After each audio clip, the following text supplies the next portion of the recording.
So I already had some of that base knowledge going into this course, but then I went, the extra step further. I very much, depending on what it is that I'm talking about, I went in and I did an extra sort of reminder for myself and studied myself so that whatever I said was going to be proper. I even got help. So I interviewed astrophysicists to make sure that I got proper information. And then I got to geek out with them and ask whatever questions so that I can then learn about it, understand it, have someone to discuss it with so that I could then also showcase it in the course properly. We have an intergalactic episode in store for you today. Thanks to our guest and brand new Learn Squared instructor, Gabriel Björk Stiernström. Gabriel is an accomplished concept artist, currently at Goodbye, Kansas, and is also currently cooking up a trilogy of courses for us, all with an intergalactic theme. The first course, Starship Design, is out now. And in this episode, we discover why Gabriel was a perfect instructor for this subject matter, thanks to his absolutely beautiful obsession with all things interstellar. And of course, because of his exemplary concept art and design skills. So, before we jump in, if you're listening to this as soon as this episode airs, then there is a 50% off discount, not only on Starship Design, but the entire trilogy of courses, which include Planet and Stars and Galactic Concept Art. Both will drop later on this year, but are actually available for pre-order right now. Just head to learnsquare.com to sign up. Let's go.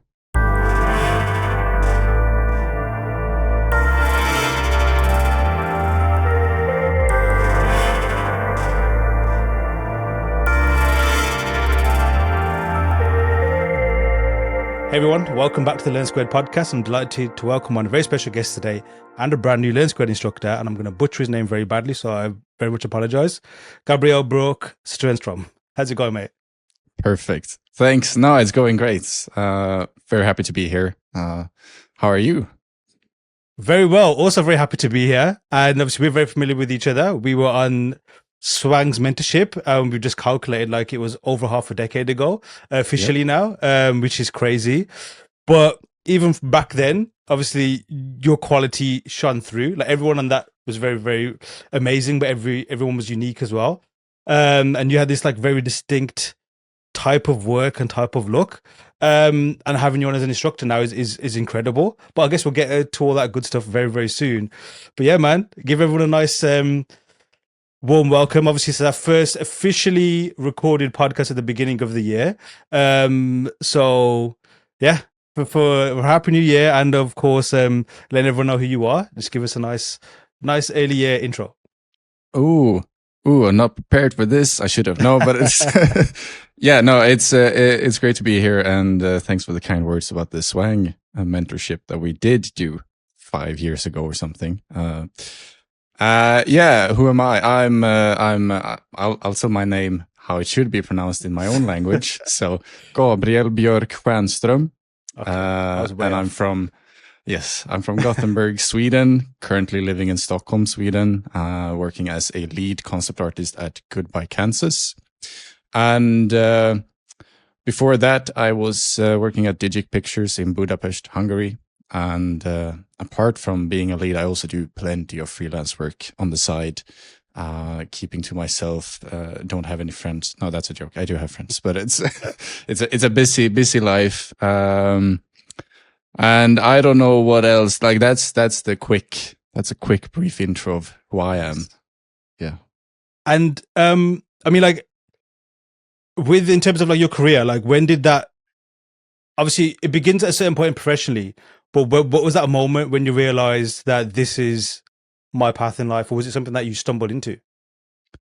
It depends on which, like, if we talk about the industry itself, or we talk about artists, or like artistically, because I'm going to have a very unoriginal story here, like probably like everyone that used to speak to. It's like, I was always the artistic child. Like I always had my math books and I just drew in them instead of writing math or doing math. Like I'm that classic case of, now I was always drawing, I was always painting and so on.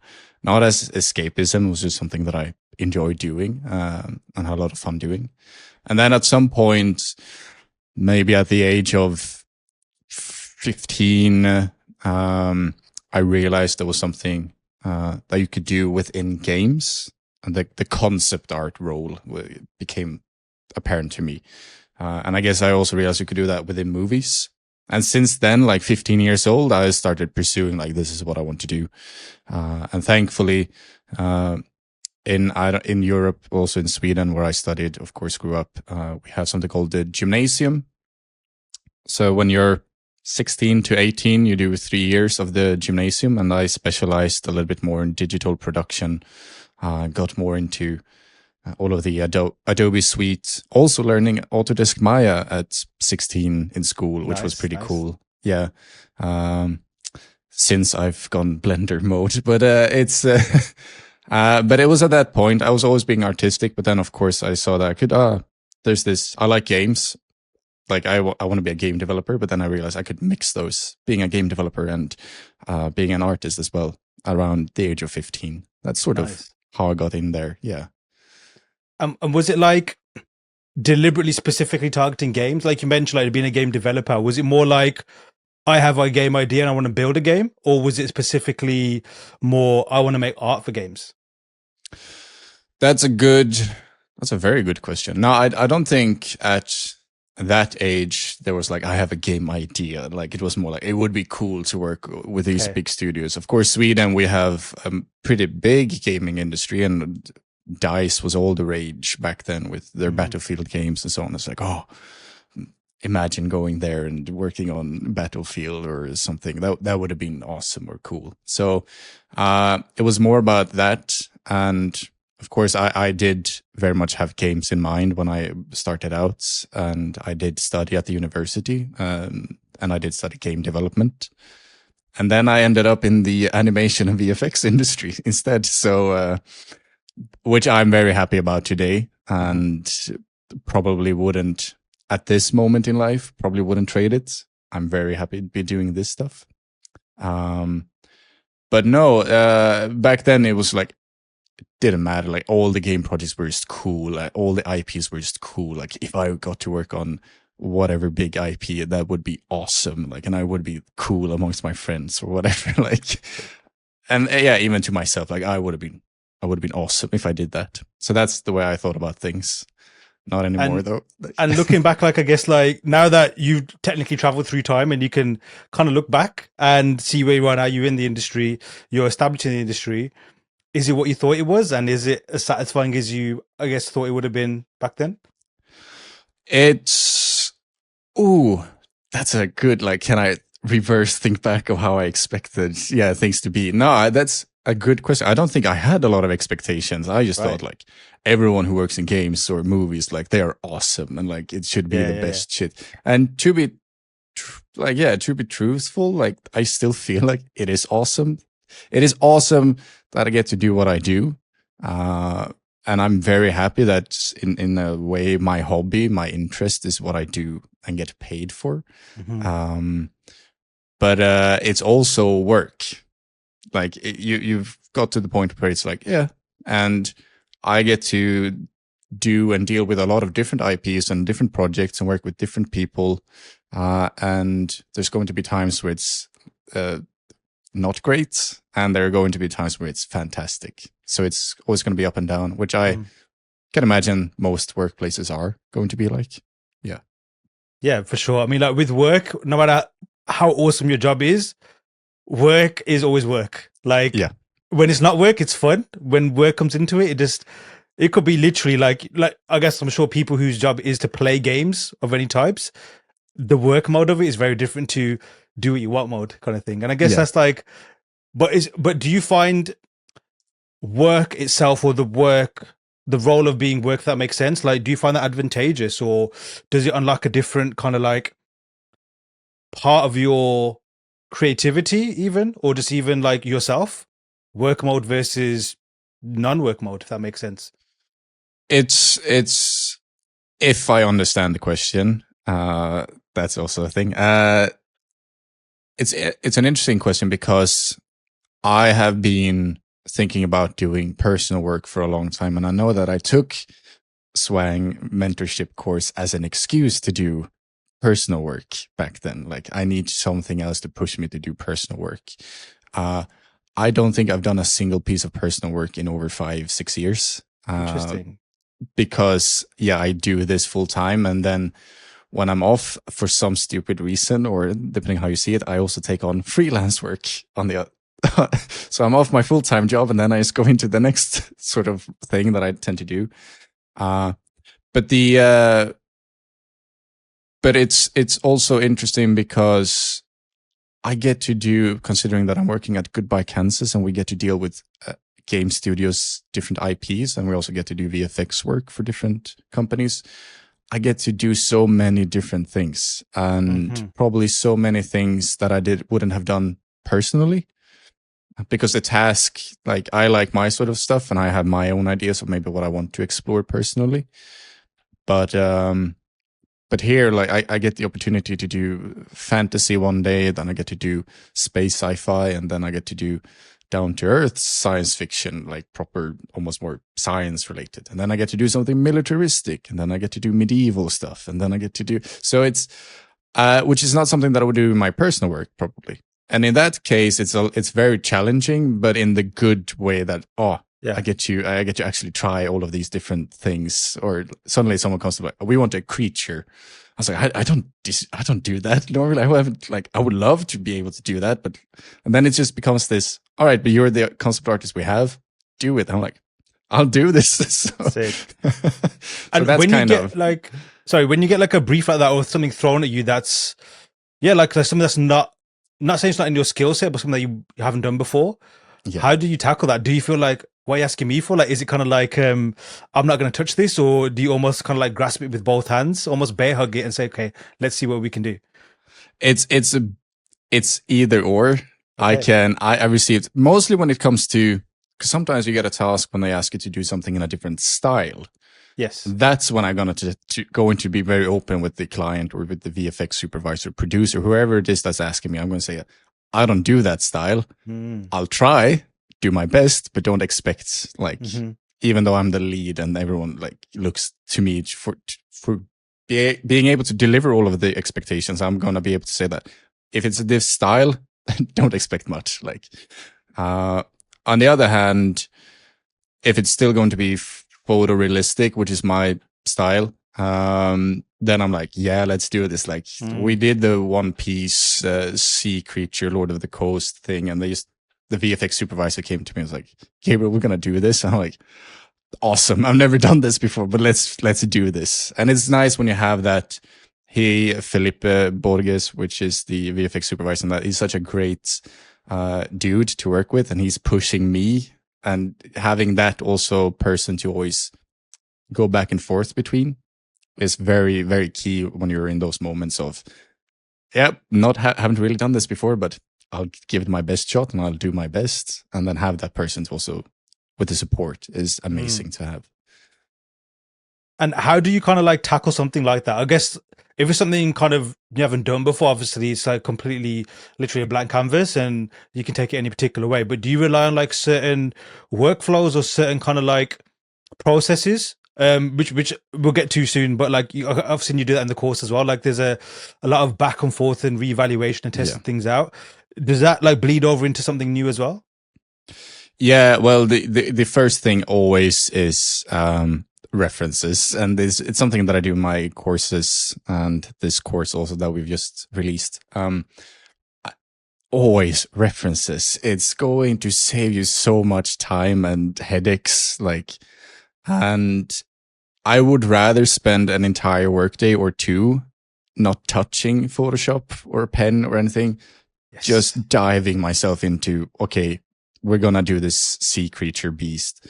Just finding all the references that I possibly can of different skin types, different eyes of different creatures, and see how water sort of drips and runs off the skin and of different creatures, and trying to look at how other studios have tackled similar tasks. Like, it's just about diving in there, because if you get that, then you get into a mental state also. And then you also know that, okay, I'm going to tackle this thing at this moment. Then I've already gathered all of my references. I've discussed this with the supervisor or the art director. Then we also are aligned on what we should be doing. and that's going to help so immensely. So it's going to be a lot more mimicking, which you can do. Like, yeah, I'm not familiar with moray eel anatomy, but I can find a picture of what it looks like and mimic the way it looks and use that instead. So that's how I like to approach it every time. If I'm lost, like references straight away. I like how you explain that as well. Like, you can't be an expert on everything, but it's more about you can quickly either get yourself in a position where you can at least pretend to be one, or learn what you need to learn. Like, I guess it's almost in an abstract way, like kind of like actors. Like, you can put on a costume, be this person or this thing, do what you got to do, and then take the costume off, so to speak. Yeah. Were you always like this, or is this something that you've developed over time?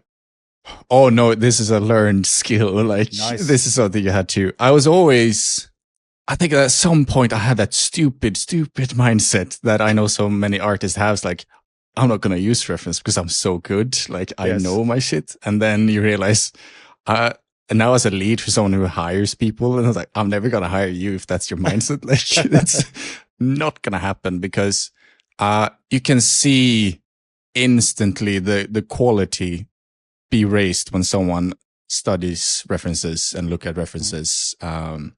And it's also something that I then tend to teach my juniors, or try to help the students or so on, that don't save or get references for references' sake. Like, there should be a purpose for the references that you gather. Like, because sometimes someone goes, oh, here's my pure ref, and it's just massive, and I'm like, what are we looking at? Like, what is it that you actually want to use? Like, and then having to teach them, like, condense this to, like, you have 4 images, and then what is it in each image that you like? That's sort of how the way I look at things now. So it's very much a taught skill, because at some point I guess I realized that, holy shit, it helps me, like, elevate my work when I do this, as opposed to when I didn't. Oh, so well put. I want to geek out about the reference section soon as well, because that's one of my favorite topics in general, but especially the way you tackle it in the course. It's very, very well done. But with that said, like you mentioned there, like, it's a learned skill, and obviously I was one of those people as well. And I don't know if it's just a part of, like, I guess, art puberty, so to speak. Like, you think like you're gonna just, I don't need references. Then you obviously realize, oh, I do. From your perspective, or at least your take, why do you think that is the case? Like, why do you think we do that as artists? I think it's bragging. Right. I really do think that we enter a stage. There's a great graph of when you learn a skill, it's what you know, and then the more you learn it, the more you realize how little you actually know about the topic, and then you kind of have to move upwards like this all the time. Yes. And I think everyone reaches a point where it's like, because if I look at references, I'm just going to copy what other people are doing, whereas I'm completely original, and I will, if I don't look at references, you'll just get originality from me. It's a pretty stupid mindset, and no one in the industry is actually like that. We are in the industry, we are very much driven by what's actually currently in. Like, it was when Arcane was released, like, everyone just wanted to be Arcane. Like, everything was just gonna look like that. Or when a certain big Game of Thrones was released, every fantasy was gonna be like Game of Thrones looking. That's how it works. That's how. So you need to know the materials, because you're gonna be in trouble. Also, like, even not to even talk about references, but talking about pop culture and actually playing games or watching movies. Most clients are going to talk to you in terms of, I want it to look like this movie, or I want it to feel like this thing, or I want have you play this game, because that's the sort of. And if you're gonna go like, I don't watch movies, because then it's like, well, then you don't know the brief. Like, it's so that's how I see it with artists. It's a hurdle. It's you said a good word, puberty, artist puberty, going through that. I like how you mentioned there as well, like, about being influenced by pop culture. Obviously, it's quite normal. Like, anything I guess that's what purpose of reference is anyway. Like you see something, it inspires you, and then you translate it. Pop culture is probably one of the most easy accessible and potent ones as well because it's constantly going at you. Yeah. What was the last thing that kind of like influenced you, maybe in a good or a bad way, but that you couldn't kind of shake? What was the last thing that influenced you? Ooh. Ooh, ooh, ooh, ooh, ooh, ooh, ooh, ooh. Oh, that's a good one. Oh, damn. It doesn't feel that last because it felt like it was a while ago. I mean, Greg Fraser has come with his cinematography, and he's blown me away, and he just keeps blowing me away. It doesn't matter if I'm not a fan of the movie or the story of the movies. Like visually, everything he does is like, oh, it's so well done. It's so gorgeous. Like it's just gorgeous to look at. Every frame a painting, sort of thing. Yes. So yeah, no, like his work on Dune Part 1 and 2, the Batman, the Creator, like all recent films. It's like, and it looks great. It looks so good. That has inspired me to try and study his cinematography and like try and use that as much as I can. And so has it been a healthy influence, or has it been something that you kind of like, I keep doing this and I need to like kind of, it's like a bad stink, I get it out of your system, or is it a nice stink and you get accustomed to it?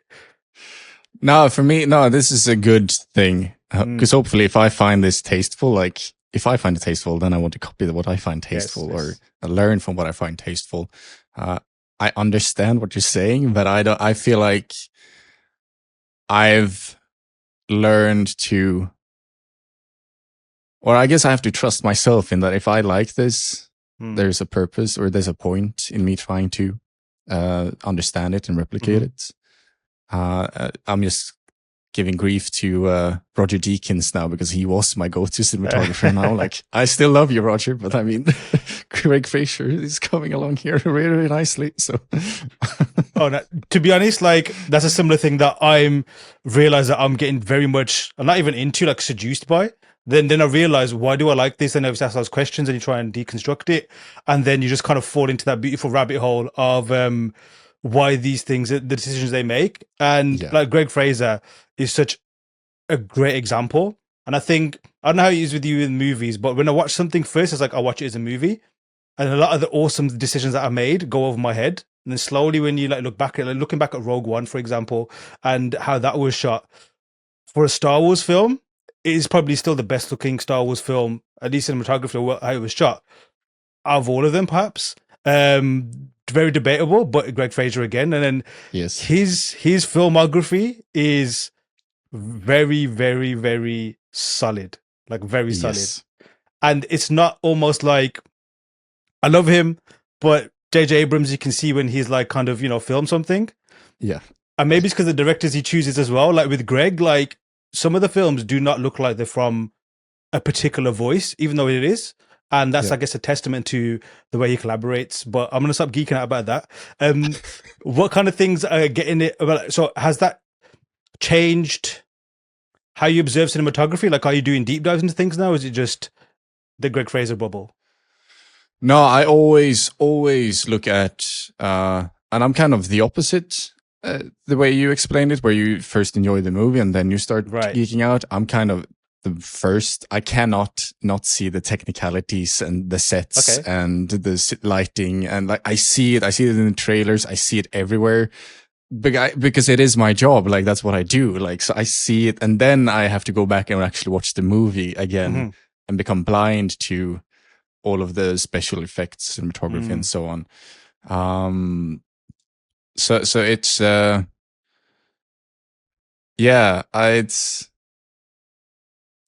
it doesn't matter what I consume. Everywhere I just look at it, and I'm happy to recognize that something is good looking. I'm happy to recognize that this like if we think in context, this lighting doesn't make any sense, but it works for the scene. It's like so.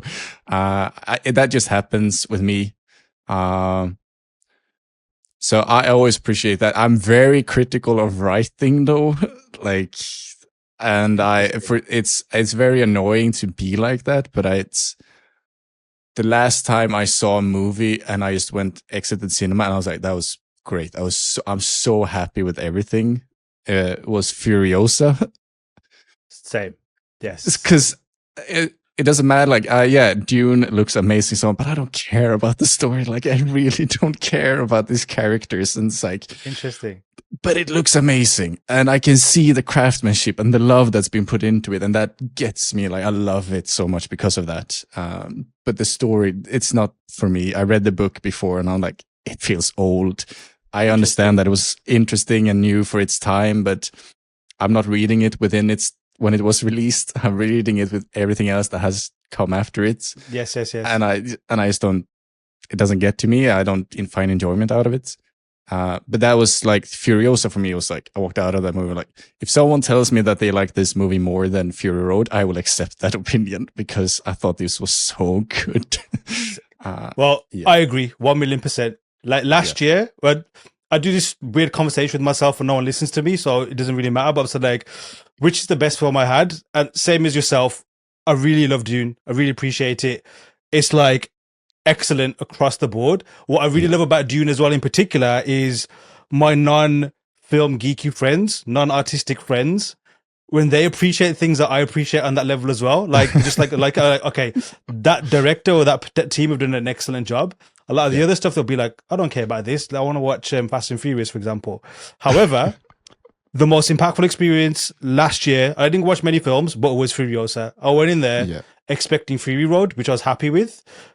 When I left there, I was the same boat as you. Like, I'm sure if I look back at it, there's many things to critique on. Yeah. However, the feeling, the way I felt from the opening moment, I think the first 20 minutes, I didn't even feel it. I don't think I even breathed. I was like, wow. And yeah.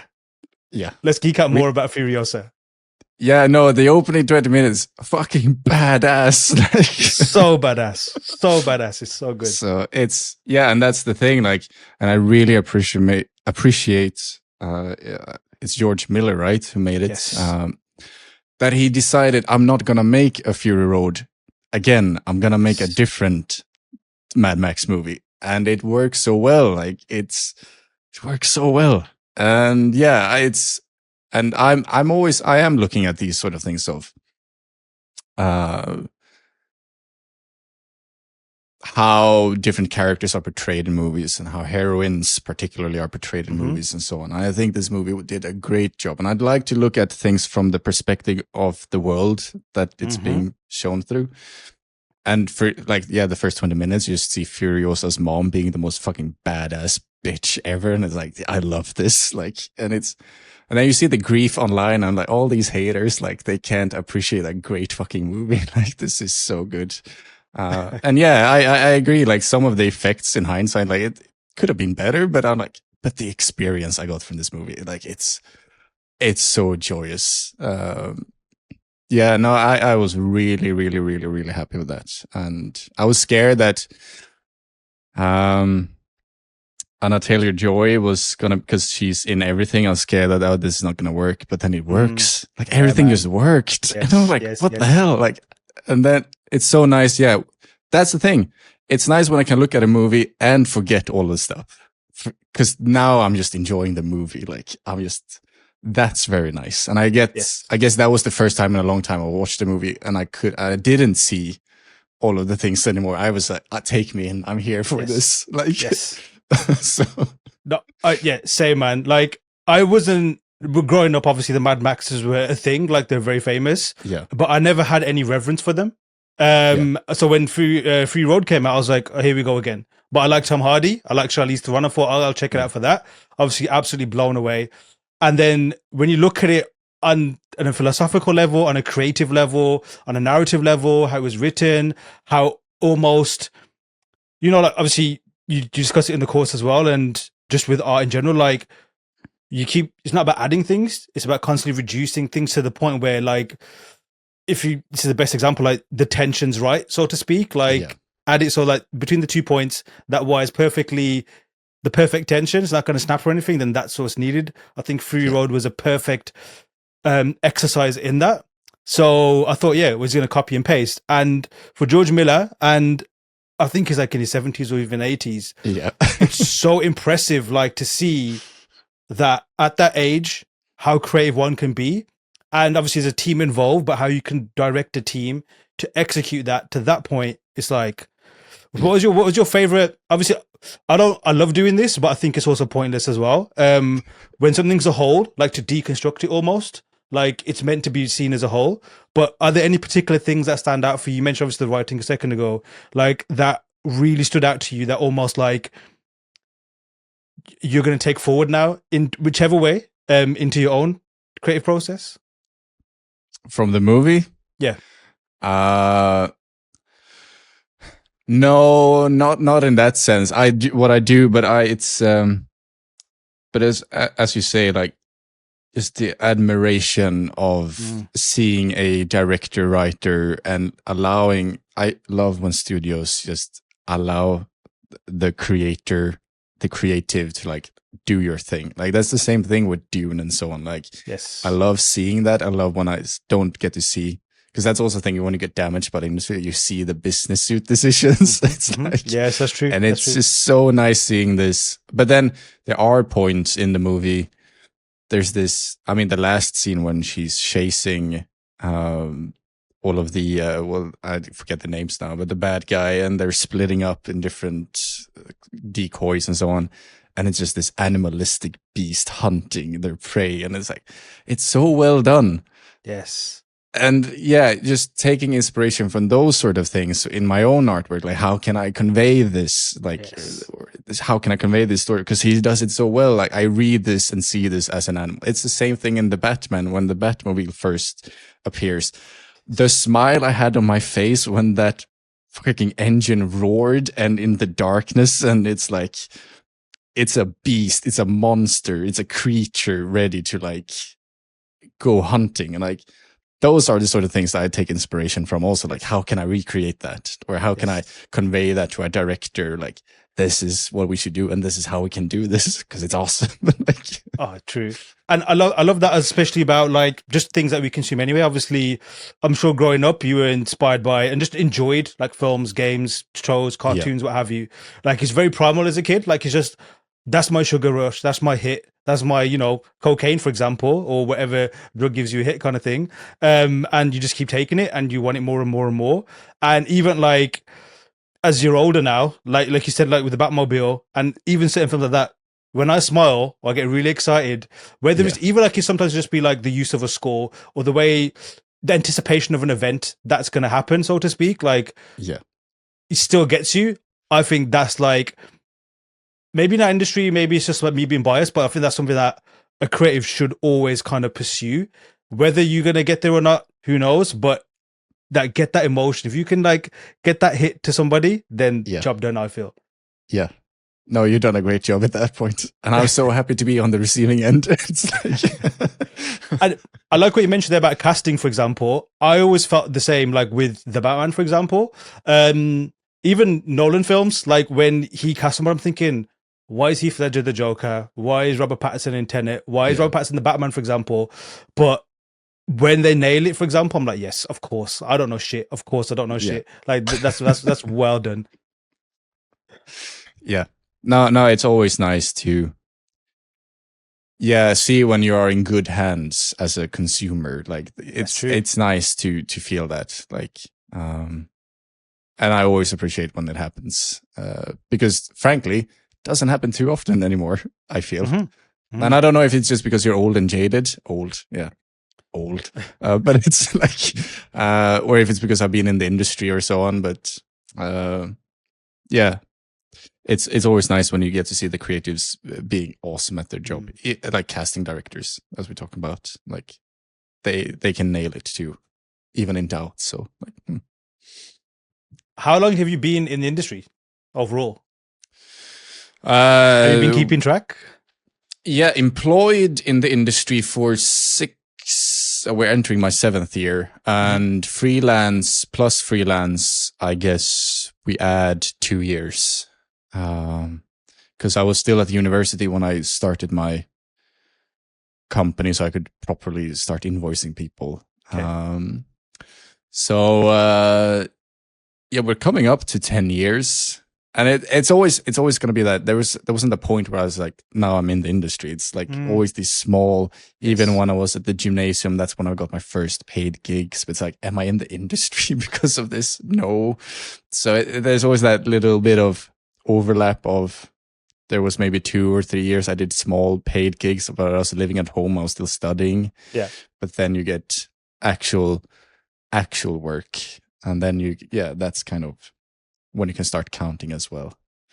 And what kind of like gigs were you getting first? Has it always been, because from when I've seen your work, like it's a good variety of a mixture of different themes, different styles. Has it always been like that for you?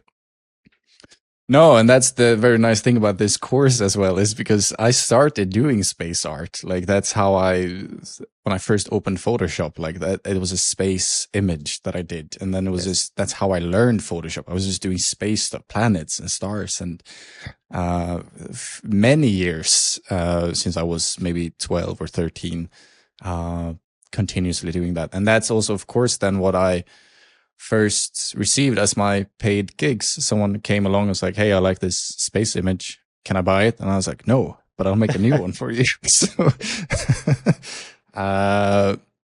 there's a story there of me being stupid about my first job also, but it's, no, so it was a lot of space art. And I know that when I entered university, I still did a lot of space stuff. And then I started getting some proper space stuff gigs. But that's also when I started getting like, I'm tired of this. I want to do something else. I want to show that I can do other stuff.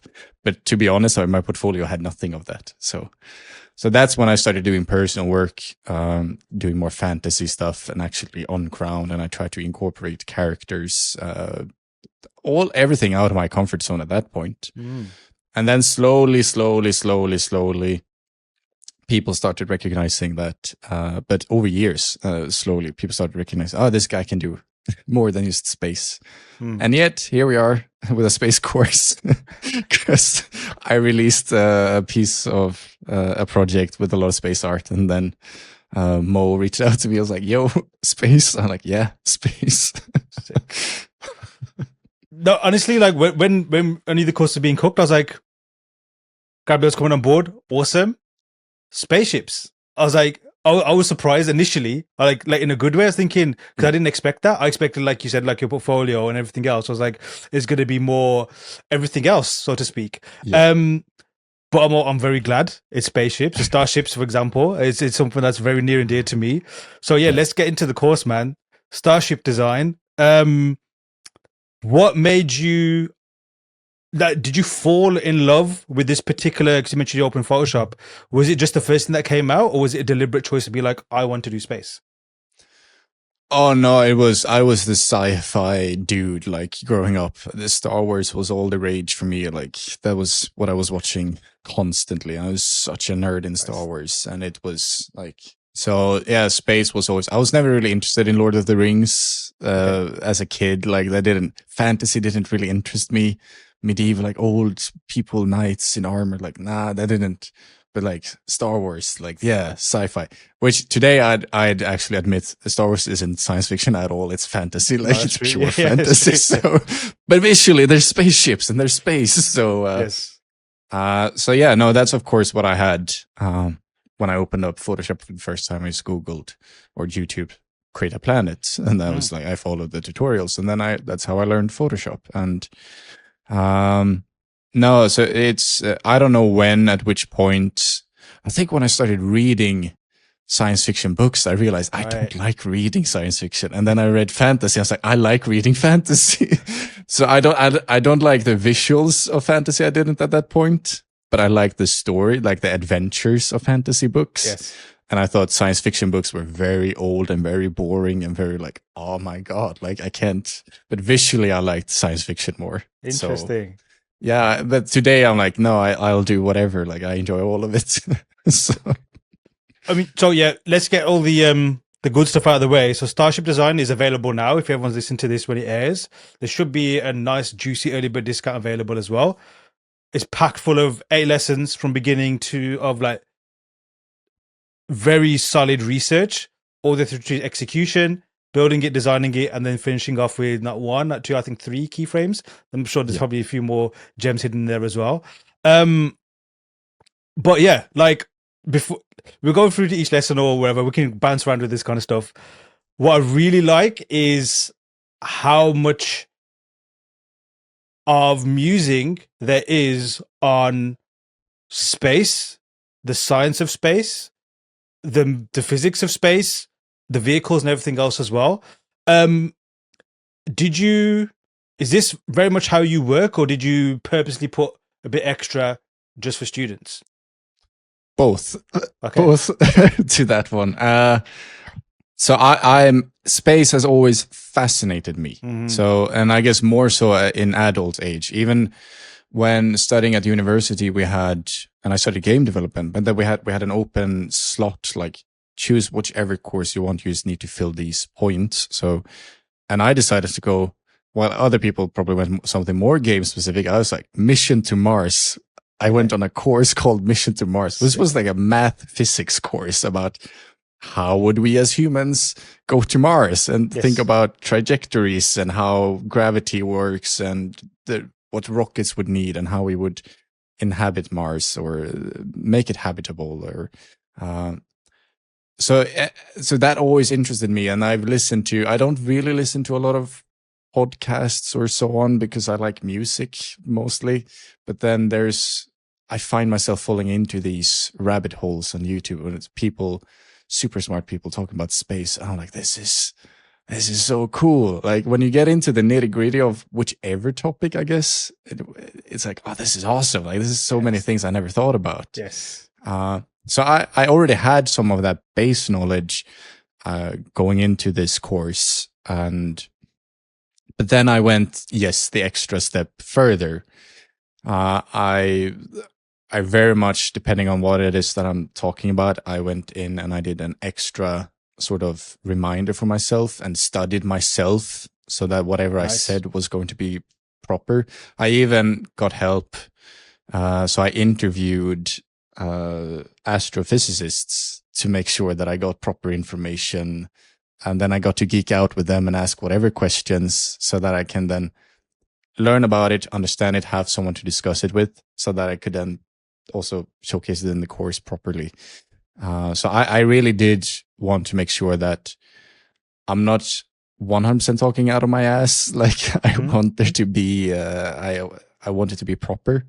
Of course, I'm not an astrophysicist. I am an artist, but it's what also is great about it is the ideation. And that's, I guess at some point I realized that because I was tired of doing space art because it's just planet and asteroids and nebulas, like there's nothing else. But then you read about all of the different cosmic events that are happening and how if you just go on to alien planets, like, and the conditions that alien planets might have, and you go like, this is awesome. Like, oh shit, like, oh, metallic rain. Like, what the fuck is this? Yeah. And then your ideas start spinning again. It's like, oh, it's not only about planets and nebulas, like, or whatever asteroids. You can actually start dwelling deeper into it, and become more unique about it. So that's what I realized when I studied a lot of the space stuff, that my ideas got better, because suddenly, like, I think I do one of the sketches for the third course when I'm drawing out different sketches for the keyframe I'm going to do there. One of them is a formation of a gas giant. Like, what's that visually? What does that visually look like? Instead of just having a finished gas giant, what does it look when it forms, when all of the gases and all of the particles is just pulled in by gravity, but you also have the spin and so on. I'm like, that's a cool fucking image. Like, so yeah, that's sort of why I also like the idea of trying to explain all of these more realistic physical stuff, because it's awesome. It's already so awesome. So awesome. I mean, like, just the thing you mentioned there, like, this is obviously in the third course. Yeah. But there's a bit, maybe it's the second course. There's 3 courses, by the way. We'll explain that in a moment. They all cover from starships to the whole universe, essentially. Yeah. And making it look cool, so it's industry relevant when you're working on projects as well. But also, as you show, like, one thing I've always loved about space, especially like sci-fi in general, like, it's the exploration aspect of it, like seeing windows into how things could be, what if, as opposed to just something that's like, you know, like glitchy and sparkly and it's got some nice like visual effects and stuff. It's almost like the proposition or like what things could be and based in like this is the reason why, as opposed to I want things to be like this. Like there's potential ways you can map things out. But there's something that you show where I think it's like two moons clashing or two celestial bodies hitting each other.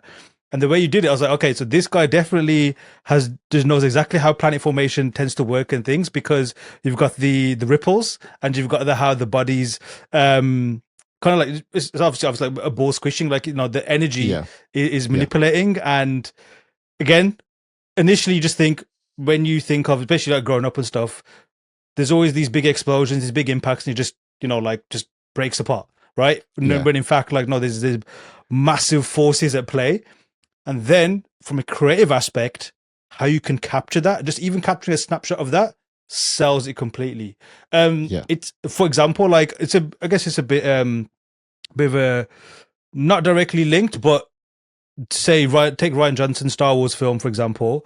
That choice to, I guess it's a spoiler, but a lot of people don't like that film anyway, so I guess not many people are going to be upset. But the choice to show in silence when you use the spaceship as a weapon to go to warp speed through other ships, and like that's an example of just how to showcase energy without actually using energy, so to speak, like sound, for example. And that's what it reminded me of with those two things, for example. So I guess that's all down to research. But what's also great as well is obviously space is like it's intense. The amount of things you can break it down into and really study is, you can spend your whole life doing it, and a lot of people do. But the way you break it down in the course is very digestible.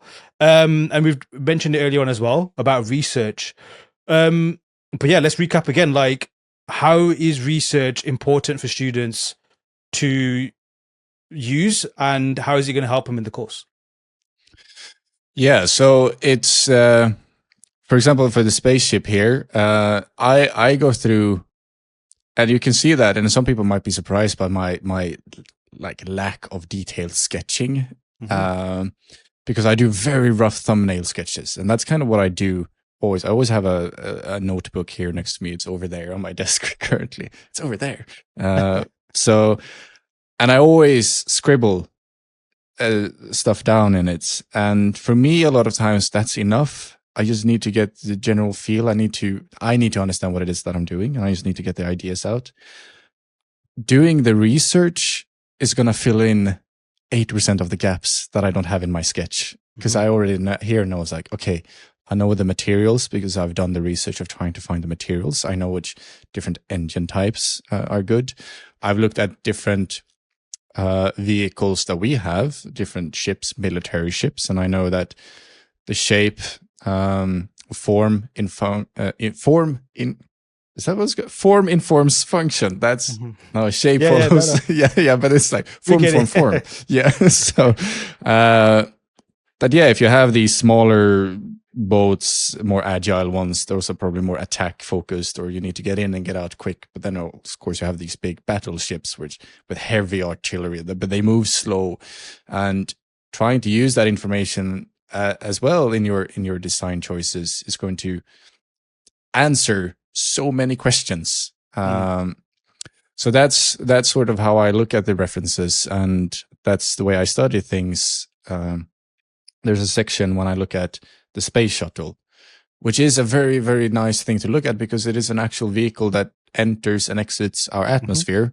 I don't believe it's in use today anymore because the design in reality is shit. But it's such a good reference to look at in why has it been designed in the way it has still, like material wise. Okay, so we have heat plates because of the entry into the atmosphere.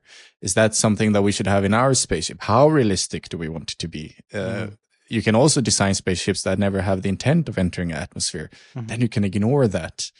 And just having all of this information and knowing this stuff is going to help fill in all of those gaps that you won't really be doing in your sketching, as particularly for me when I do my sketching, because I already mentally doing my research, as I said to you, almost with every project. If I have the opportunity to spend 2 days researching, I'm already 80% way of the day, 80% there, knowing what I can play with and how to design things and tackle things. That's why I think it's so important to keep doing this. And you're always going to have that extra element of realism, or you're going to accept things more as a viewer, hopefully, when you see things. You do tend to feel when you see certain designs from some people that it's like, something here doesn't feel right. Like, it looks cool, but something doesn't feel right. And it's probably just because they lack that extra depth of, just spend that extra hour of research to just get those small elements in there. That's the way I look at the reference gathering and the way I do it in this course. Also, the way you gather references, like it makes me very happy, mainly because I'm very much aligned in not everything, because you're definitely like, say, an advanced level to where I'm at, but the lengths you go to get references, and particularly away from the usual way, which is still valid, like online, Google, and all those regular places, like literally away from the computer, almost like espionage, like just figuring out stuff. And you mentioned a tale there about going into like restricted places with permission, of course. To go to those lengths. Again, I understand you don't need to go to that length, so you can still get something achievable without it. But why is it important for you to go to those lengths? It's because, and I'm not to bash on any of this, but I have my opinions. We have such an immense library online of stuff, but eventually if you search for things, you're going to get the same stuff eventually. And it goes the same way for all of the resources that we have available to us as concept artists in this industry. There are many 3D resources and packs and photobash.org, for example, and many different 3D assets that people download. The thing is, if you keep using those, everything's going to look the same. And I don't like that, as someone who also reviews portfolios, but I don't like seeing work. And it's the same thing with movies I was talking about. I no longer see the work. I see like, oh, that's that asset. Oh, that's that image from this thing. Oh, that's that. Like, so, and it suddenly becomes unimpressive. And I sort of want to look at the work and not think about that stuff. So me going out with my camera and taking stuff, I know that I'm going to be getting exclusive references, stuff that I know and that I see. And the thing is, I create a sort of mental library to myself doing these things. I can buy, I do still buy photo packs. I do buy assets. Don't get me wrong, but I tend to forget what I have there. And then eventually I come to a project and I was like, maybe I should buy something. And then I realize, oh, I've already bought that.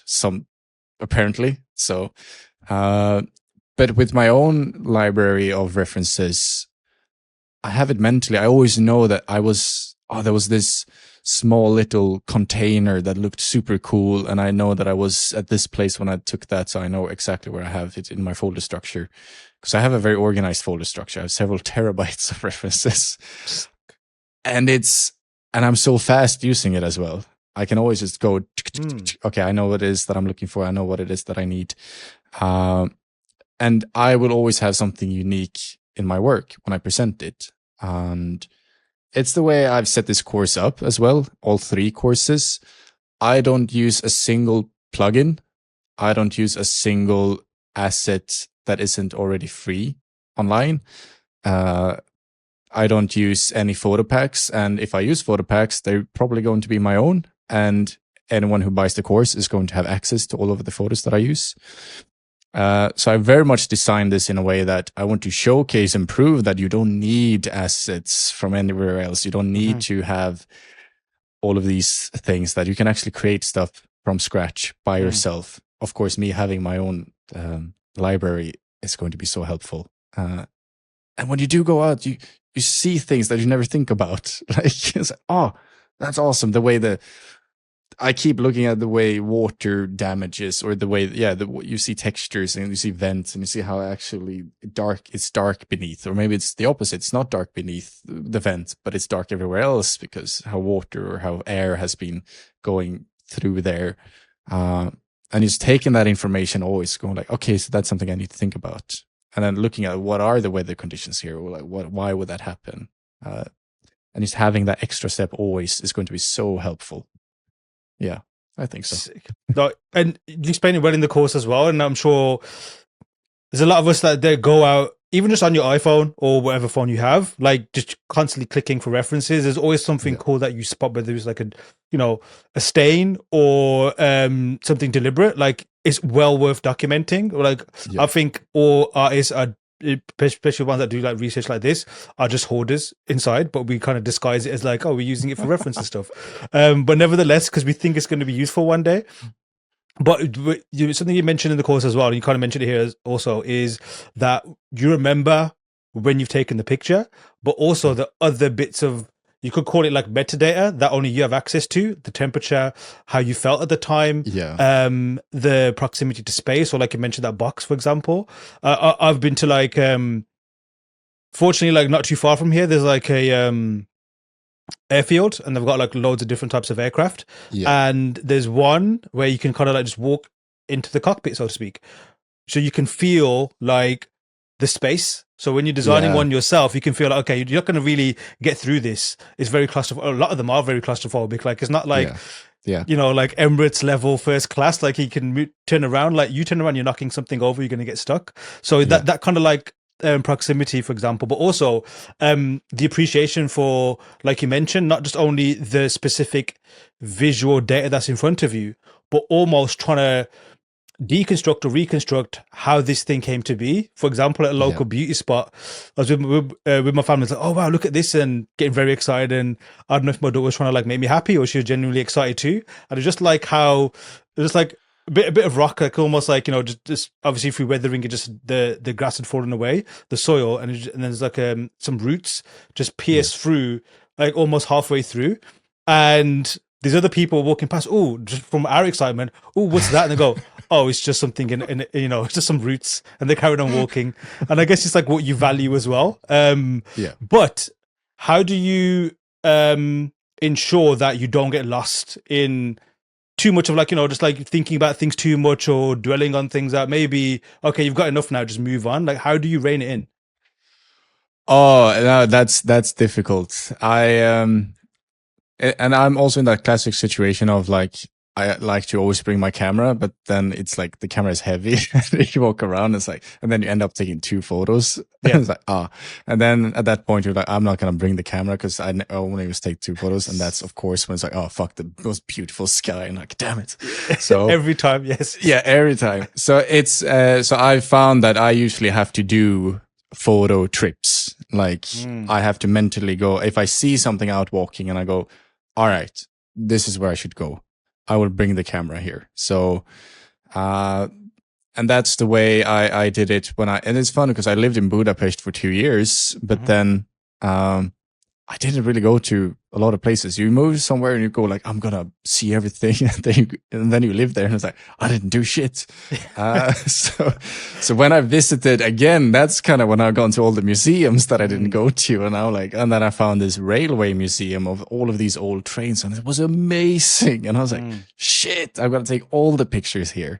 And I even went there one day and I forgot the camera. And it's like out of the city. And I went back, and then the next day I went back there again with the camera. I was like, no, I'm going to get the fucking photos here. So, but it is fun because I do think we, particularly with abandoned stuff, like we feel like, oh, there's so much, because there's just so much detail in abandoned places. And you feel like, I'm going to take so many pictures. And I've taken so many pictures of buildings being destroyed, abandoned areas with permission, and sometimes not with permission. So and then I don't end up using it ever. Like it's very interesting to eventually find out or learn like what is actually being used, and it's mostly the more boring stuff that's being used. I was very fortunate to at that point though live close to a construction site where they were building new apartment buildings next to me. And they were blowing the rock up underneath. And they have this signal that goes, and this was during the time when you work from home, so you can hear this loud signal when it's like they're telling everyone we're gonna blow shit up now. So it's a loud beep, and then they have to do the beep 2 times as well. And I just grab the camera, run out on the balcony, and I stand there, is get all of the cool shit when the rocks are exploding and the smoke and how intricate it is. And like sometimes you're just lucky that you find yourself like, I can do this. And then they were blowing shit up for a few months, so I just ran out every time. But it is a bit, it can be a bit difficult to reel it in, and I have a lot of photos that I never really use. So usually, I do find the best thing is that if you do get a project, that's kind of like, okay, what references can I gather myself in the vicinity? And then just go and get those references the next weekend as much as you can. Because that's also a thing, like we don't normally think about it. But all of a sudden, like, I have to do a tunnel or a garage. And it's like, I don't have any pictures of a garage. Like, why would I have that? But then it's like, but there are garages. So let's just go and see what interesting stuff we can find to make our concept or our design a little bit more realistic and tangible compared to everyone who would just Google a garage. So yeah, it is a bit difficult sometimes. Now, obviously, like from our jobs, like practically, it makes sense to, like you said, like take as many pictures, as much reference as possible, organize them, categorize them. But from just purely a creative standpoint and generating ideas, do you think it's better to visit places or visit like deliberate, like I mentioned, like photo trips, but without the camera or with the camera, for example? Like, which one? Obviously, like with the photo, you capture it. There's a lot of detail. You can deconstruct it afterwards. When you're there, like your brain's absorbing it in very different ways. Which one do you think is more potent for ideation? That's a good one. But also, I don't think for me, that's the thing. For me, I don't think there's much of a difference. I'll probably just be more disappointed in myself if I am in a situation where I go, fuck, I should have picked the camera. Like, so I'd rather just have the camera. But it is true, a lot of the places I've been to with camera and without camera. And yeah, the second time I've been there with the camera because they've like, oh shit, there's stuff here.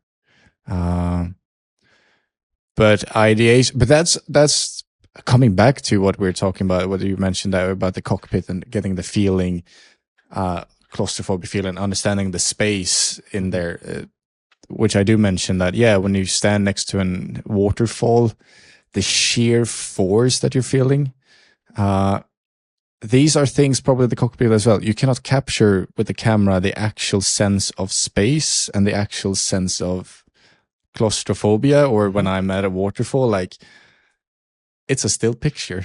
Even if you were to film it, it's like, it's moving, but I know what it's like standing beneath a waterfall, like the sheer force of wind that you're getting and the wetness and so on. A picture cannot capture that. So in that sense, you'll always get more inspiration just by the feeling of being there. The camera will not capture that in any case. So there's an importance in both. Like, you can still use your photos as the reference, and if you do photo bashing like I do, it's also great for photo bashing.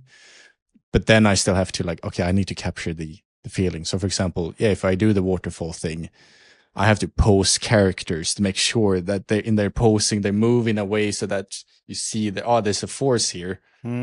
They can't just be standing up straight at the end of a waterfall. Like, no, you wouldn't do that. You'd have to actually put your body weight against the force. And then I'd probably exaggerate the amount of like wetness in the hair or the wind in the clothing or something to just show that this is happening. Claustrophobia within a cockpit, like, have characters overlap each other in the image, like make it feel, and have them duck down a little bit. Like, that's the thing the camera wouldn't be able to capture unless you have people there and you go like, hey, I want to see you stand in the cockpit. So yeah. One of the things as well, though, is that you can't really get good reference pictures of or be there is going to space. Like it's quite difficult. It's quite, I heard it's not expensive, not too cheap these days. And also there's a long waiting list. I also like the fact that just from my own personal validation, like a lot of the go-to places you went to, I was like, yes, I go there, or I use that a lot. I thought, yes, I felt validated, like as opposed to thinking that, oh, you know, like I'm not looking at the right things. So thank firstly for like cataloging those, so people when they look at them thinking they can go straight away. What are your favorite go-to places for space reference? So, of course, the great, absolute, fantastic thing is that NASA has everything as open source. If I'm not mistaken, I still think NASA is being sponsored by taxpayers, and therefore they have to showcase, and it's a way for them to show that. Sick. Yes, and I think that it's a way for them to showcase that, hey, everything that we do, they show images to everyone to showcase that, hey, this is actually important, this is interesting, so that they don't lose funding. Interesting. Don't take my word. I should have probably Googled this before, but it's. I'm going to accept that as law. It's okay. Yeah. So, which means NASA has Flickr libraries that they keep updating, and they have such immense great resources of high resolution images. And the astronauts, when they're doing their repairs or whatever they're doing on the International Space Station, I forget the short what the word is when you're actually outside of the space station. There's a word for that, but and they have cameras with them, and they're taking pictures, and they're filming themselves, and then NASA is actually uploading this stuff. And it's a great way to look at the way lighting works in space. For example, we see, when we look at the International Space Station, we see the actual high resolution pictures. We can study the lighting of that. Okay, we have one massive, strong sunlight, and then depending on where we are, but with the Earth, we're going to have some fill light. But that's also where we're going to see how much bounce light we get from this one massive source. And there's nothing else. Like the other side is darkness. So we have this great reference to study. And I always appreciate NASA, even on their ground level, like when they build rockets or the hangars where the launching, like they have so many pictures. And then I tried to find something from the ESA, the European Space Agency, or India Space Agency, or China's, and there's nothing. Like, it's just marketing shots, and it's like two shots. Yeah, that's it. Yeah, and it's unfortunate. So yeah, NASA is like such an amazing, and then of course you'll learn about the Hubble telescope, and then you'll find images there. And now we have the James Webb, that's what it's called, I hope, the Webb telescope, let's just say that, which takes even more high resolution images. So then you can have that. You can just search like Webb photography, and then you'll get specific images. And it's, that's kind of, and of course, if you are in the US, I have been there at the Houston in Florida Space Center, where they have old rockets on display and so on. And it's, I wish I could go back today with a proper camera, and of course with all of this interest now, and just go like, okay, I'm going to photograph everything. So there are places you can also go and get real life sense of the scale of things and the materials and so on. So NASA is actually like the place to go. Dude, so the ultimate cheat code, the fact that it's like there's high res, there's 4K, 8K, I don't know whatever K theirs is, but it's like super huge. Like I remember normally download an image, you just download it, and I see like my download icon is still going because the file's so big. And the actual, what more detail do you kind of need? Well, I guess there's always more detail you kind of need, because I'd love to zoom into actual Jupiter's red spot and see what's actually going on there. But you know, they've still got decent enough resolutions. But yeah, no, like again, the way you distill that in the course and also show how it's usable as well. That's very, very important and useful. And then obviously onto the actual design of the ship and the modeling of it. And what I found really interesting is your approach. So obviously, like you said, your sketches are very, very loose. And then, at least with my interpretation, like the sketching almost continues till the very end, like the back and forth as well. And would you say that's your way of sketching, or would you say that's almost like the modern way of sketching, at least in 3D nowadays?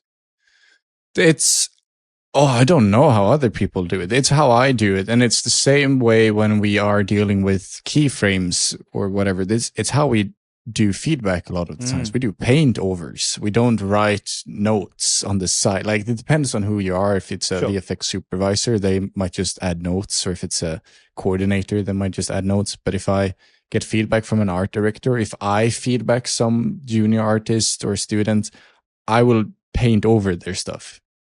So I guess that just translates into how I design things as well, is that I need to go back and forth because it's I also have different levels of skill.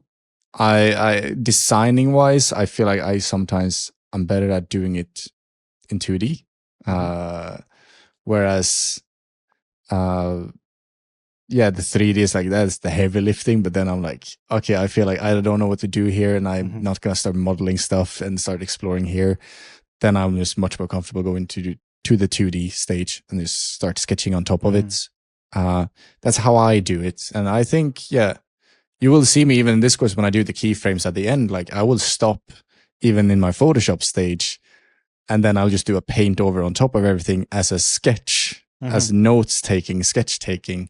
And it's a way that I work, and it's a way that we tend to work at Goodbye Kansas with the art directors and the artists. It's the paint over part, like but then I do add notes sometimes also, like even in my notebook I'll do a little bit like this. I should fix this, like just make sure that I don't forget about it. Or like, it's incredible, and it's also very informative. And would you say, like, it's obviously you mentioned there, like, it's kind of the way you guys work as well, but would you say for students that are taking this as well, like, it's embrace that, at least I'll definitely say as well, like, embrace that way of working, because with our jobs, and I'm sure you'd be able to speak to this more than myself, is like, is it the feedback process that's very critical, and being able to offer something that's, I guess, understandable to the client? Like, would you say working in this particular way gives you the best chance to give something to the client that they can make a clear decision on? I cannot. It's always going to depend on the client, because once again, everyone are different. And that's also depending on you, the student listening to this and doing the course. I would always suggest trying all the different methods, and then go with the ones that works for you. Like, and that's something, being a student, you're gonna hear everyone talk about approaching the same thing in different ways. And a lot of them are probably going to say, my way is the way. And it's like, then it's like, but if your way is the way and your way is the way, like, that doesn't add up. So I always like try all the ways and then decide yourself. For me, I think I've scared a few probably freelance clients with my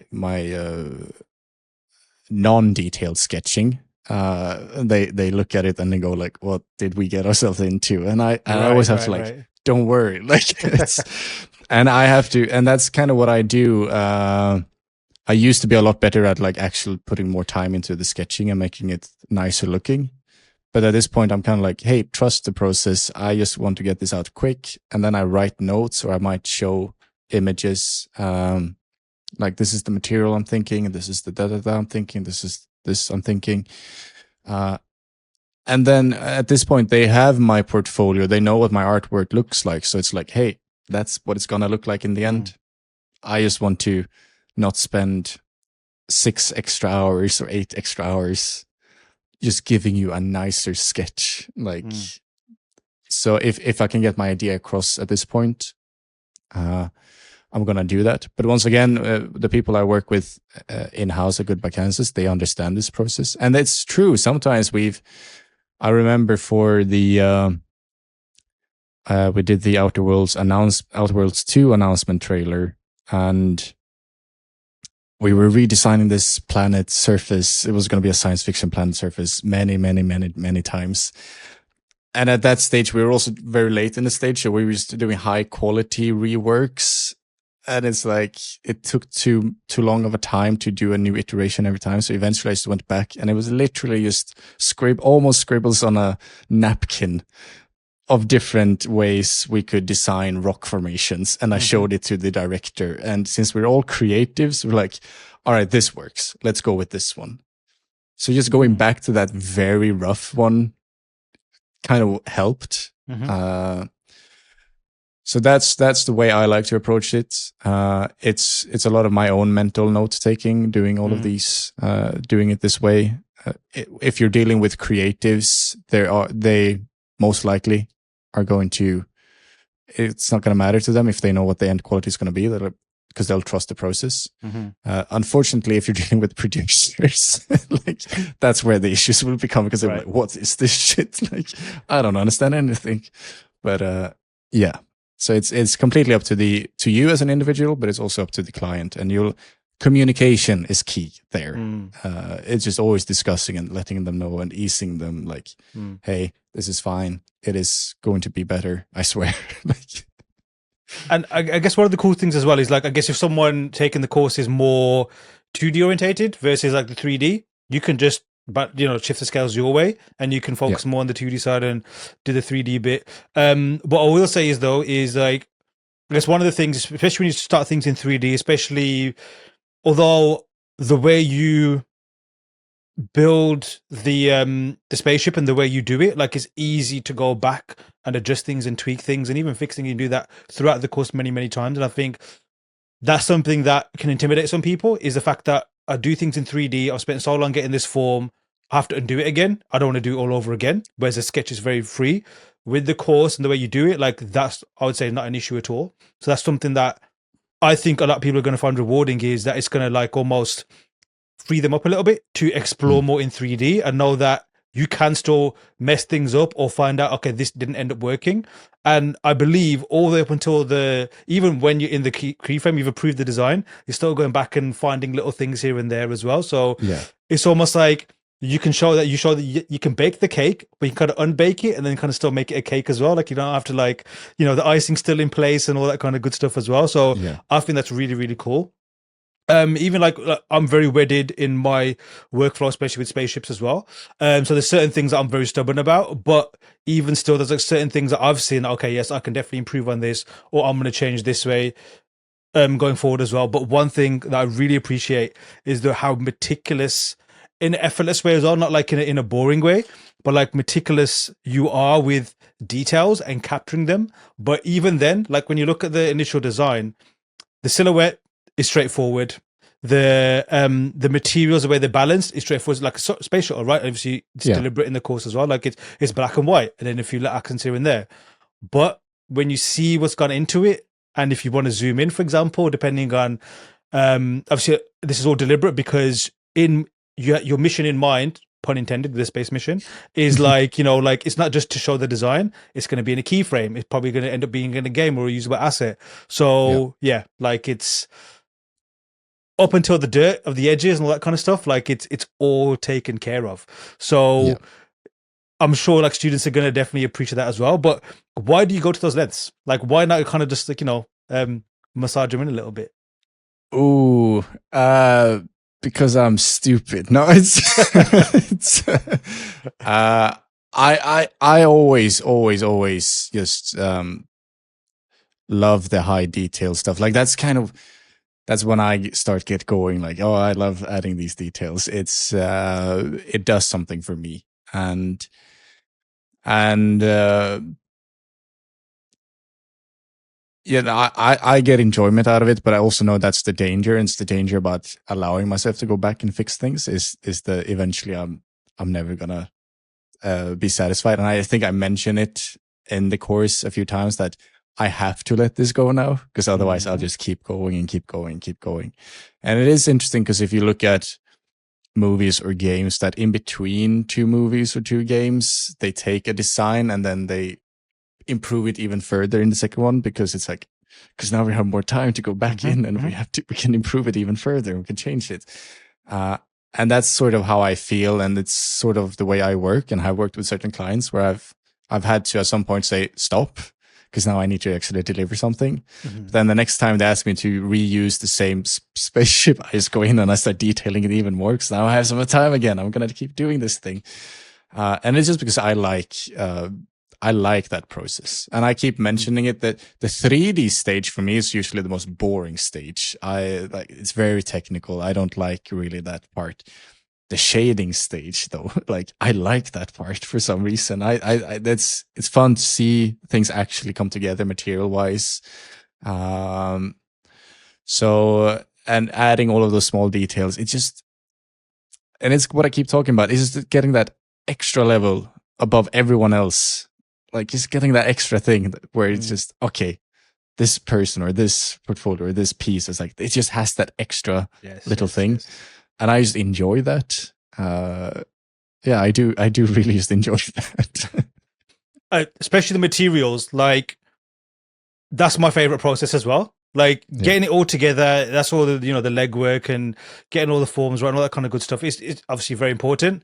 But when those materials start going in a obviously like a deliberate strategic way, that's when the thing comes to life. Like that's when you kind of see it, and even then, like you kind of see, okay, this is going to work, this isn't going to work. And again, the way you structure that as well, and the way you make it almost like modular, because you can go back and tweak things, and you can go back and like experiment almost. Like again, obviously one part of being a concept artist is like iterations and offering different options. And one cool thing as well, like with any stage in this process that you teach, is you can go back and tweak things and offer something else, even if it's not like what you want. There's always like every client always wants an alternative option, almost to kind of reinforce the main one that everyone kind of likes. Like sometimes there's a thing of like, let's just make sure that we're onto the right one. Some people just think that's the one. I don't care about anything else, even if it's better. You go for it as well.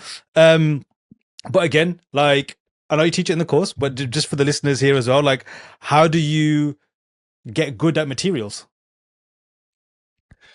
Ooh, what do you mean? We haven't spoken about references enough. It's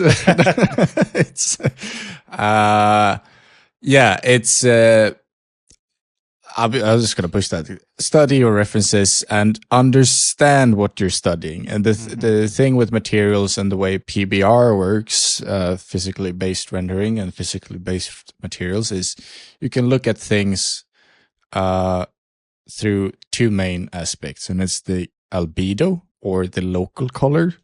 And then you can look at the specularity. So even when I study materials in real life, I try to look at things. For example, my desk here, I can see, okay, it's a wooden desk. So there's the albedo, but then I have a light over here, and I try to see where are the reflections happening. And those are two separate things.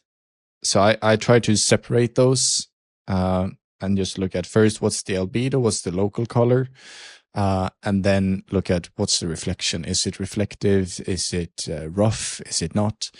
And that's how I like to look at things. And it's also important, of course, albedo, local colors. It can be difficult to sometimes understand what it's going to be, because we have all of this other light. If we're outside on a bright, cloudless day, you're going to have the blue atmospheric light always being a little bit, making everything a little bit blue tinted, particularly if you look into the shadows where you don't have direct sunlight. Everything's going to be a little bit cooler temperature wise.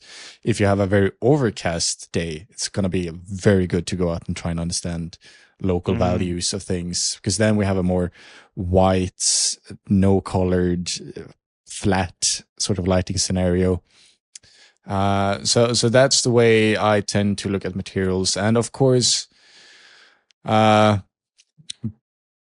use white and black on the spaceship, which have always been something I've struggled with, because you're scared of like, how white or black should I go? Because pure white probably never exists anywhere, which is true.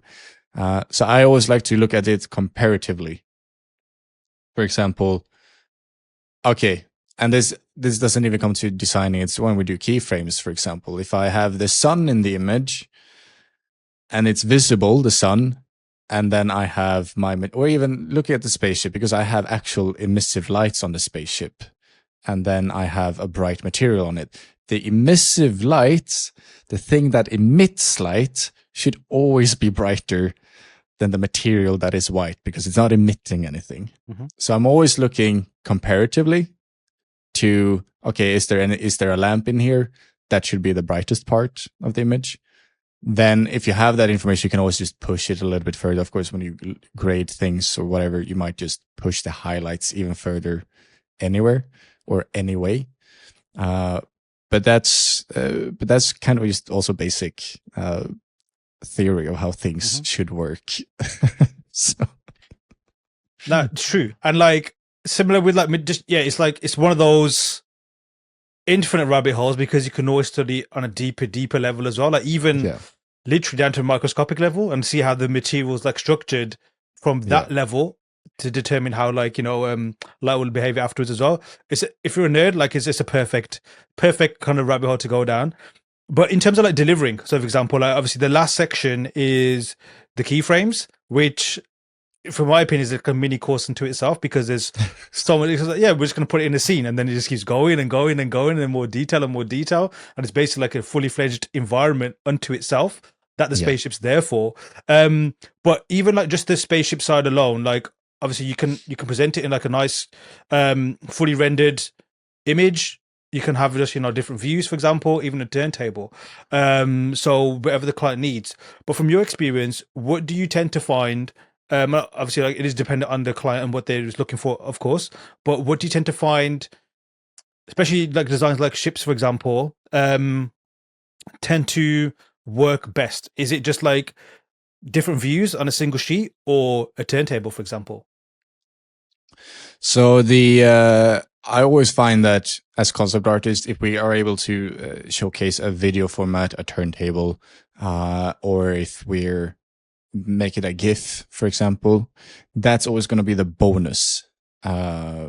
Because if you present it to other creatives, just having the ship in different angles so they can understand what it looks like, okay, from the front. And it doesn't even have to be orthographic. Usually having a little bit of perspective works to get the sense of scale and the sense of depth to the ship.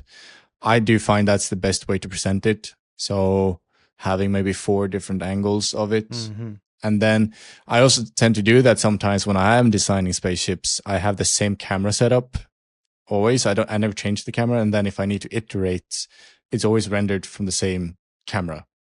So then you can always go back and you can see and you can present it in the same way to the clients all the time. You don't want to confuse them by just giving them new angles, because then they will have a difficult time comparing if you've done changes. Like, what are the actual changes? So you should always have the same camera angles and the same lighting setup.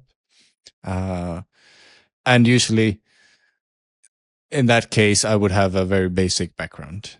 Nothing distracting, because now we're talking only about the spaceship. The keyframes comes in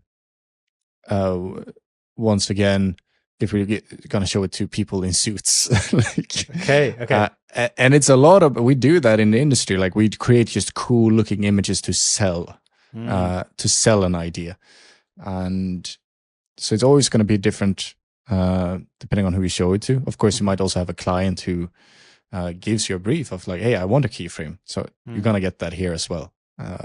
So that's helpful, of course. But yeah, keeping it more simple is what I would suggest. You might shoot yourself in the foot if you're going to show turntables and GIFs, because that takes a longer time to render and get out. So every time someone wants that, I've done that mistake many times when I do GIFs. It's like, because now suddenly I have like 5, if it's a GIF sequence of 10 frames, I have to go back and I have to concept every frame and then render it out. And then it's like, oh, damn, it's like this. It takes too long. So save that till the end if you can. And keyframes. So is it, obviously there's a, we'll get to that in a second, but like with the keyframes course in particular, like that's more expanded and not like localized to spaceships, for example. But is the keyframe section in this course, is that literally just for the suits? Just to so give you the excuse to make something sexy for those that need it? It is very much so. It is absolutely true for the suits, but it's also a little bit to us to showcase, for example, if we have designed a spaceship for a particular reason. In this case, this is a bit more of an exploratory vehicle. I might have done wrong by placing it in a space station, and admittedly, I kind of went way beyond what I should have done. And then I do the third keyframe. I was like, have to go back mentally myself, like, okay, what is this spaceship? I need to show speed, so that's when I do the third keyframe. Like, I have 2 keyframes of it docking at a space station. Like, all right, I need something more. Right, I need to do the speed one. So that's also to showcase everyone so they understand that, okay, what's the purpose of this? Like if you do a drop ship, you should probably showcase a keyframe of them dropping people off, or a cargo ship should probably have cargo on it, maybe at a dock, and see how that would work. So that's sort of how it will help sell the actual purpose of the spaceship that you're designing.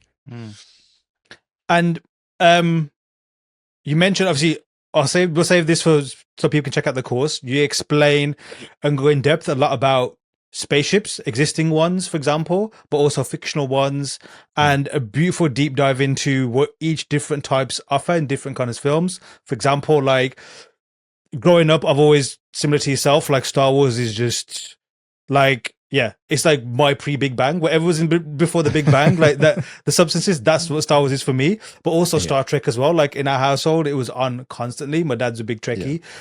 So just thinking that, like, contrast between the two, it is literally like those that wear suits and those that wear dirty overalls. That's literally like Star Wars and Star Trek. Yeah. And you mentioned things like, like the purposes of behind that also. I love that you mentioned, like, more, I guess, not mainstream references like Stargate and things like that as well. Like that's amazing. And all these different kind of like types of, just like worlds that you see spaceships in. So we'll save that for the course. We don't need to elaborate that here. But what is the last spaceship and starship that you've seen in a fictional universe that made you just want to stand up like you saw for yours and just want to applaud? It has to be the Rocinante from The Expanse. Okay, I haven't seen that yet. Yeah, no, and it's funny because it's such an ugly ship. But I just love The Expanse because a lot of the ones that I talk about, different universes and so on, we're dealing more with fiction than science. And then you can get some really cool designs and so on. But then we have Expanse, which is a science fiction, but kind of coming closer to the science part. So the spaceships in the Expanse and I think it's described in the book. I read the books also. Like it's described in the books as skyscrapers. It's just large, long, ugly, blocky buildings. But it has a purpose. It serves a purpose. It works in space. And it also has that idea that I keep talking about with the way I design my spaceship, having that single crew within it. And the Rocinante has a great crew of characters. So the Rocinante becomes like its own character. Like you have the crew within the ship, and then the ship itself is another character. And it's such a boring looking ship if you just Google it. But when you start watching the show, or if you read the book, it becomes this cool ass piece of Martian military tech, like that they also make their own. So yeah, I think they've done a great job designing all of the spaceships and space stations for The Expanse, following like scientific rules of, okay, how are the floors going to be? Because it's more skyscrapers. You have actual floors like this in the spaceship instead of it's standing on its side. And then you also need to accommodate for that, where walls sometimes becomes the floor.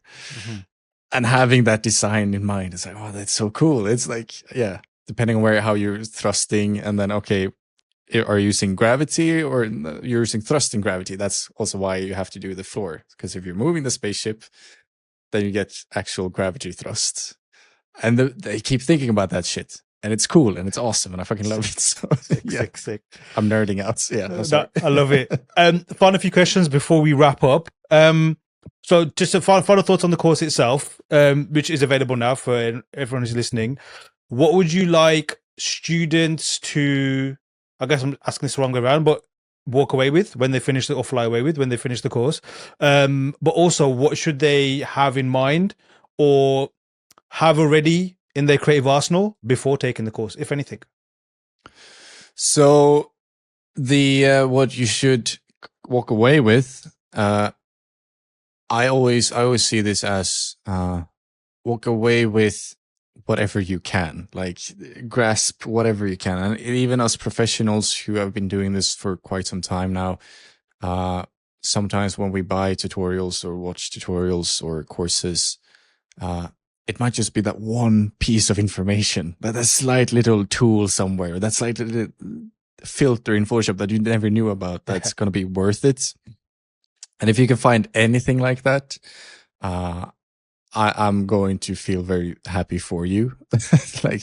But hopefully you're going to find more in my course, of course, depending on your level when you're dealing with this. And yeah, coming into it, I guess you do need some fundamental knowledge in how Blender works, for example. And yes, I am using Octane render. I should maybe mention that Octane still it exists for Blender as a plugin as well, and as long as you have one graphics card, it should be free. So even if you don't want to use cycles, and if you want to use Octane but you don't want to buy a license for Octane render, you can actually use Octane within Blender. Of course, the UI is going to be different, but all of the nodes are going to be the same named, so you can actually use Octane as a render. So yeah, you should just have a little bit of that knowledge going into it. But otherwise, take it slow. And as we mentioned with the spaceship, and I didn't want to shy away from that, I redesign parts of it. I admit that there are parts like, I'm not satisfied with this, so I'm not going to go with this. And I show that in the course. So I didn't want to lie to people, because sometimes you buy tutorials and it looks like the professionals just have everything figured out. Yeah. And I was just, that's not the case. Like I try and I explore and I fail, and then I have to admit that and I have to redo. And I do tend to, I think since I did record everything, it's almost exactly a work week it takes for me to do the spaceship. And then it's a little bit extra with the keyframes.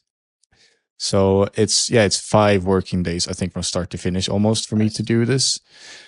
That's not expected from you as a student, like at all. You take your time. As someone who reviews portfolios and reviews things, it's better to have one very good piece in your portfolio than a few half-assed pieces. So that's also something that I really want to emphasize. Take your time, do the mistakes, admit to the mistakes, and redo it. No, that honesty in there is, I found personally very, very valuable, because there's a lot of insight that you can get from seeing a professional, not just the word mistakes, but like going back and forth and fixing things, or going back and understanding, okay, this doesn't work, and how they tackle that as well. Because it's easy to kind of brush that under the carpet, and like you said, just kind of like, the CGI that bit in and think, hey, look, it's all good now. Like you kind of showing the green screen, you kind of showing, the where the the map painting goes and everything else as well. And even just to add to that as well, like there's just so many like anecdotes in the course as well that you offer just about like being a professional, how to tackle projects. And one running theme throughout the course as well is like, it's okay to take your time. It's okay to like repeat these steps over and over again until they become something, whether it's literally how you do them or it kind of mutates into how someone else wants to do them. And I think students are definitely going to like appreciate that, whether it's, and I think you mentioned this in the course as well, like whether they understand it in that particular moment, or 3, 4, 5 years down the line, that's going to click. Oh, that's what he was talking about. And, those kind of things. Like, so some seeds take a long time to sprout, or seed, whatever the seed terminology is. And all that kind of good stuff's in there. It's an amazing course. It's a packed course, a lot of knowledge in there, a lot of amazing tips as well, as opposed to just like fundamental raw workflow of how to like build something as well. Like you mentioned, walk away with something. There's not just only one, there's many things I took thinking, why was I doing it in this particular way first? Like that way is so much more elegant. But one key thing as well is what I always crave with my own workflow, and that you definitely teach in the course as well. Like it offers you control. And I think the fact that there's no like plugins involved as well, I think is very powerful, because that gives you complete control and you can do whatever you want with that. And I think that's, especially as a creative, like, and as a Starship builder, like that's quite important depending on the mission you're going to do and stuff. But so congrats on the course. It's absolutely epic. But that's not the last of you as well. There's 2 other courses cooking up. Without giving too much away, what do we have to look forward to with those? So in the second course that I've been developing, I will be teaching everything that I kind of know about space artwork and space creation. And I won't be creating any keyframes there or any final images, but it's going to be a very easy way for anyone to use as sort of a glossary. Just, hey, I want to know how to do asteroids in 3D. Then you can go to that section in particular. Or, hey, I want to know how to do paint stars. Then you can just go to that section. So I've sort of been meticulously, as an alphabetic order, gone through everything and how I deal with it, and how I would deal with the same issues using Photoshop and 2D stuff, how I would deal with it using 3D stuff, and then maybe how I would deal with it using both of the different methods. So that's a very, very nice place for you to go in and just have as almost like a library. You can pick and choose which book that you want to go to, and then you don't need any previous knowledge. You can just go to that one section. And I show everything that I know, like nebulas, stars, asteroids, planets, different types of planets, asteroid rings or planetary rings, suns. So everything is there. And then in the third course, that's kind of where we go space fantastical, space opera, and we create using our knowledge of how space works and how the different scenarios that can exist in space, how we can delve into that. And there I show many more techniques in terms of how I deal with keyframes and how I deal with my art creation. It doesn't even have to be space related. Like, this is how I probably approach every piece of work that I do. So there I still go into showcasing creating planets using different methods, creating some cool storytelling and how we can get storytelling. I reuse the spaceship that we have created. There's no need for that. But and then I showcase, and I do 4 keyframes in that course, and showcase how you can be clever about those things and how to approach those things, and how I do the problem solving in creating fantastical space artwork. It's out now. Starship Design. First lessons are free if you want to try it out. There's 8 whopping lessons, and very much like, we mentioned NASA as well. Like, it seems like a NASA mission. Like, every single step is thought through. Everything is like almost tested before it even gets sent off. It's an amazing body of work, and I'm sure there's going to be amazing starships that we're going to see and keyframes from this as well. Gabriel, thanks so much for jumping on. It's been a long time coming, but we finally did it, and I'm looking forward to Students Create. Thanks so much. Thank you so much. Thanks for having me. A huge thanks to Gabriel for an incredible conversation. Starship Design is available now, and the Interstellar Bundle is available for pre-order. Head to learnsquared.com to sign up, and don't forget to check out the links to see what Gabriel is up to, and to give him a follow as well. I've been your host, Aaron Danda. Till next time.